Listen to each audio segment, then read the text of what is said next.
Why? I just was at an event and she's 22 years old, just hit a diamond in the company, and she said she dealt with bullying and not looking the best and all that stuff.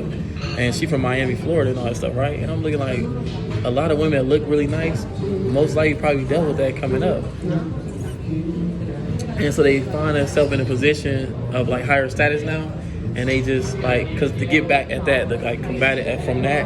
And I'm like, wow. But so they haven't healed. They haven't healed. What I call it is adults trying to survive childhood. That's what it is, because they're still trying to impress upon people. So they're hoping that their new look and their newfound popularity will overshadow the fact that they were picked at on their childhood. Instead of going to get help, you need to address those with you can pray as much as you want to, which is what she's doing, and you're still not healed. Do you understand that you need somebody to help you break that down? Right. Because you got to figure out why it bothers you so much. I remember going through the same thing. I was picked at a lot, picked on most of mine. I still get called names now when people get mad and get in their feelings. They still call me names now. But it took me going to counseling. I got raped when I was 14. I went to counseling for 3 years, and then I was fine. And then I hit 30, and I was single, unmarried, and accomplished, mastered all that stuff, and still didn't have a man.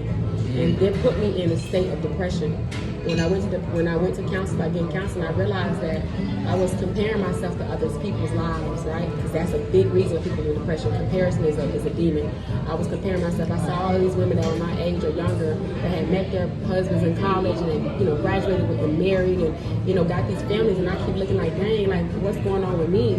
So with my own invisible time clock, I depressed myself, and so then I found myself in the psych hospital, well, not the state, but the mental hospital, the mental health hospital in Atlanta, and I took my stuff there, and I went to the therapist, and I told him how I felt. Like I've been crying for days. I don't understand this feeling. I don't know why I'm feeling like this and this. And I was diagnosed with clinical depression. I was put on medication, and I continued my counseling. And I had to uncover all the stuff that I was still dealing with from childhood.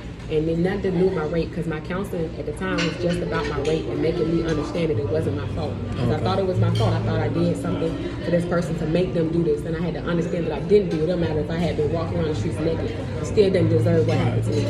But this counseling is what let me know that I still had childhood issues that I had been dealing with and being picked on, and still trying to overcompensate with men.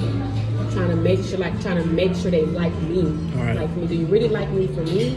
Or like, are you just like here because I'm a good woman and stuff like that? Because I'm looking at the other people that you like, and all that, and they don't look like me. I'm looking at, they don't look nothing like me. And it makes you have lower self-esteem, makes you have no self-worth. And then you wind up staying in a situation with a dude that you know isn't good to you, but because you're afraid of, I can't get better than him. Like